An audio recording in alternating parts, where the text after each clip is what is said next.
¿Cómo estás? ¿Qué tal? Muy buenos días. Es un gusto saludarlo desde aquí de la Ciudad de México.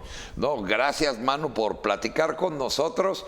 Oye, Manu, ya van más de 100 días con una violencia en Sinaloa sin precedentes. ¿Cuál es tu visión? ¿Qué ves? ¿Qué es lo que está pasando y hacia dónde va? Bueno, la verdad que en Sinaloa la situación desde que estalló este conflicto interno, ¿no? En el cártel de Sinaloa, pues estamos viendo una situación realmente complicada, especialmente no solamente con el tema de los homicidios, de la violencia, sino también con el tema de las desapariciones de jóvenes. Publicábamos también hace no mucho en el Animal Político una nota que se había multiplicado por no sé, más de un 100% la desaparición de jóvenes que, pues presumiblemente, pues pueden estar siendo cooptados, ¿no?, por el crimen organizado. Y bueno, pues a pesar de que hemos visto que desde el gobierno federal ha mandado incluso varias veces ahí al secretario de Seguridad Pública, Omar García Harfuch, como para, de manera simbólica al menos, decir que el Estado está ahí presente, pues lo cierto es que la violencia no se detiene. Y pues la verdad se ve complicado, no se sabe muy bien cuál va a ser la solución a esto, porque llevan, como dices tú, más de 100 días de violencia extrema, y la situación, pues lejos de, digamos, de calmarse, pues cada día vemos que hay alguna masacre nueva, hay desaparecidos, hay robos, hay balaceras, la gente, los comercios están sufriendo mucho allí porque pues están cerrando muchos de ellos o no pueden abrir en el turno de tarde-noche. En fin, la verdad que es una situación muy compleja allí. Manu, hablando de, tú eres periodista, ¿no? En tu libro, Vivir con el narco, ¿qué buscabas cuando escribías este libro? Y para que la gente vea un poquito cómo tú ya en este libro hablas acerca de lo que sucede con el narco. Bueno, la verdad que este libro nace con la idea de mostrar un mosaico de voces, son 17 crónicas a lo largo y ancho del país de México, desde que estalló esta famosa guerra contra el narco hasta nuestros días, de cómo esta violencia del crimen organizado, pues también hace tiempo que dejó de ser solamente esto de que se dedican al narcotráfico, si tú no te metes con ellos no hay problema. Esto ha ido evolucionando, y en este libro lo que se expresa precisamente es eso, de cómo hay crónicas, por ejemplo, sobre madres buscadoras en Jalisco, en Guerrero, en Michoacán, en Veracruz. Hay crónicas sobre reclutamiento forzado y no forzado también de jóvenes, de niños, adolescentes en Chihuahua. Hay crónicas sobre las pesadillas que es para los migrantes recorrer todo el país, recorrer no solamente el Golfo de México, sino también pues todo el centro y la ruta del Pacífico. En fin, es todo un mosaico de voces que de alguna manera busca ser también un grito de rabia, un grito de dolor de las víctimas frente, pues sí hay que decirlo, ¿no?, frente a la apatía, frente a pues la indolencia, la violencia que sufrimos a diario. De alguna forma nos ha anestesiado como sociedad y se han vuelto un poco invisibles estas víctimas del crimen organizado mientras no nos toca a nosotros, ¿verdad? Entonces, bueno, un poco la intención, el objetivo de este libro es mostrar, es dar cuenta, casi como un documento, pues se podría decir histórico, de una crónica histórica de lo que están siendo los años más oscuros de la democracia mexicana a raíz de esta guerra contra el narco. Manu, ¿le ves fin a corto plazo? ¿Crees que se pueda llegar a pactar? Esta violencia va a seguir por mucho tiempo. Digo, ¿serán otros 100 días o será más? ¿Cuál es tu visión con el conocimiento que tienes? No, yo la verdad me encantaría poder decir, ¿no?, a vuestro auditorio que sí, que esto va a terminar muy pronto, tanto en Sinaloa como en el resto del país, pero lo cierto es que no se ve para cuándo. Yo creo que este libro, por ejemplo, hay crónicas del año, son crónicas de 2024 hasta 2011, 2012, pero si tú agarras las crónicas de 2012 y le cambias la fecha, es muy parecido a lo que tenemos hoy, y creo que van a pasar por lo menos otros 10 años. Y este va a ser un libro muy vigente, por desgracia. Entonces lo veo muy complicado. Me encantaría poder decir que sí, que va a haber una mejora de la situación. La esperamos, la vamos a exigir también como ciudadanía, como sociedad, como periodistas. Pero la verdad es que si tú piensas bien, el crimen organizado desde que estalló esta guerra contra el narco es como si hubiéramos agarrado una taza de cerámica, de café, y la hubiéramos aventado con toda nuestra fuerza contra el suelo y se esparce por toda la habitación. Pues así ahora mismo está la situación del crimen organizado. No solamente el problema no se contuvo con esta guerra contra el narco y esta estrategia de usar a las Fuerzas Armadas contra el crimen organizado, sino que el problema lamentablemente se ha expandido. Hoy tenemos estados como por ejemplo Chiapas, que nunca se había escuchado el tema de desapariciones ahí, y ahora tienen un problema muy fuerte de crimen organizado, de guerra entre cárteles y también de desapariciones de jóvenes, ¿no? Entonces, bueno, pues la situación es muy difícil. Y hablando lo que comentabas, Manu, pues en estas crónicas también vemos las historias de la gente que vivió esta violencia, ¿no?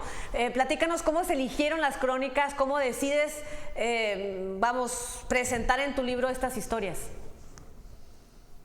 Bueno, este libro también es el resultado de 12 años de trabajo en Animal Político, de haber hecho muchas investigaciones, crónicas, etcétera. Y como te digo, yo quería expresar, porque claro, hay muchas crónicas que se quedaron fuera, ¿no? Pero quería expresar de alguna forma que el problema de la violencia del narco no se limita a un tema de eso, del narcotráfico, sino que afecta a la sociedad. Esto es un libro, no es un libro sobre narco per se, es un libro sobre las víctimas del crimen organizado que, por otra parte, o bien somos o bien podemos ser mañana o hoy mismo, por desgracia, esperemos que no, pero cualquiera de nosotros, cualquiera de quien lea este libro. Y entonces quería de alguna forma dejar constancia de eso, y por eso traté de que fuera lo más variado posible, es decir, que se mostrara que no solamente es un tema de que afecta a un determinado grupo, sino que por ejemplo, muchas madres buscadoras, que son una de las grandes protagonistas de este libro, me dicen: yo jamás pensé, cuando yo veía a otras madres marchar, yo jamás pensé que iba a tener a una hija desaparecida o a un hijo, a un ser querido, y que hoy yo iba a estar de este lado de la historia, ¿no? Entonces, de alguna forma quería también expresar eso en el libro, ¿no? De alguna forma se busca generar también esta empatía entre nosotros mismos ante un problema que yo creo que es el problema más importante, junto con la corrupción y la impunidad, que está relacionado con la violencia, que es el problema que tenemos del crimen organizado en México. Por eso fui seleccionando, digamos, estas crónicas para pintar un mosaico lo más amplio posible, de norte a sur del país, y abarcando 3 sexenios, para dar cuenta de lo que somos hoy día, ¿no? De cómo llegamos a esta situación que vivimos en la actualidad. Manu, ¿habrá segunda parte? Porque estas crónicas y con lo que estamos platicando, pues todos los días siguen surgiendo. Sí, no sé, todavía no hemos platicado con la editorial respecto de esto, pero obviamente, por desgracia, insisto, hay material mucho más que de sobra para hacer una segunda, tercera y muchísimas partes, ¿no? A mí me gustaría seguir pudiendo hacer mi trabajo, que es contar estas historias de manera profesional, ética, de hacer también periodismo de investigación. No solamente son historias narradas, ¿no? Sino que también incluyen un trabajo importante de periodismo de investigación, de periodismo incluso de datos, de periodismo que se ha hecho posible a la transparencia, esa que hoy está sinceramente en tela de juicio, ¿no? Con la eliminación del INAI, del Instituto de Transparencia.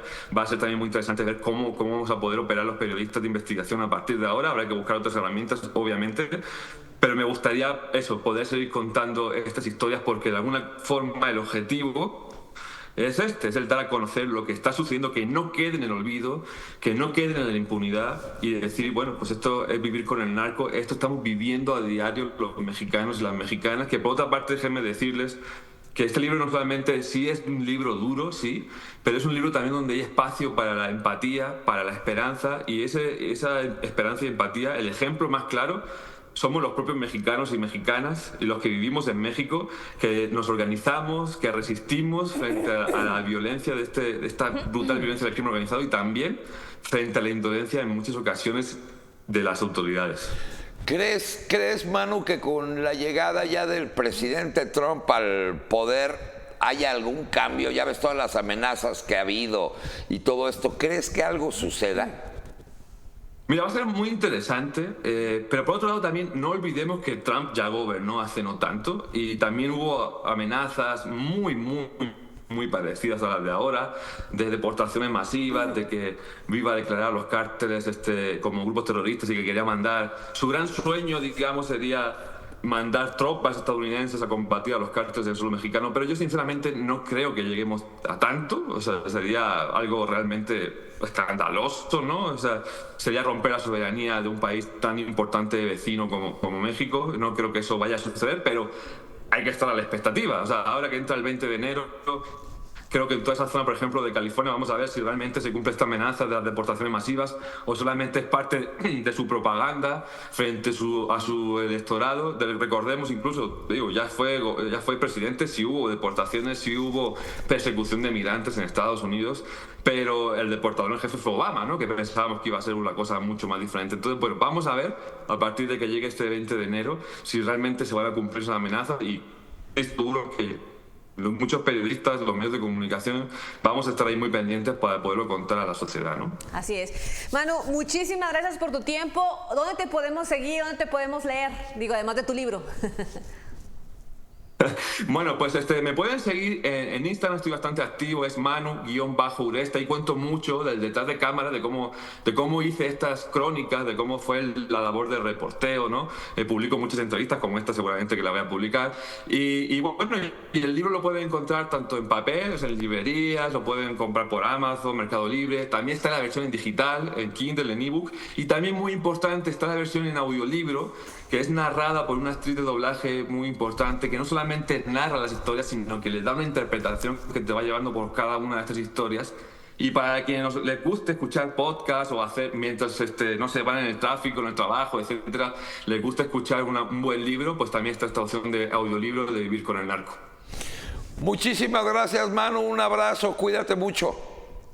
Un saludo hasta allá. Cuídense mucho también ustedes. Gracias. Muchísimas gracias. Bueno, pues En fin. si tiene oportunidad, ahí está una lectura. Digo, no es agradable, pero es algo de los que nos tenemos que enterar y saber qué es lo que está Sensibilizarnos, sucediendo. Sí, son víctimas colaterales. Historias que no se pueden perder. Así es. Muy bien. Bueno, ¿Qué vamos a hacer, Adita? Pausa comercial y regresamos porque tenemos una entrevista, una invitación bien interesante que tiene que ver con la cultura. A ver. Regresamos.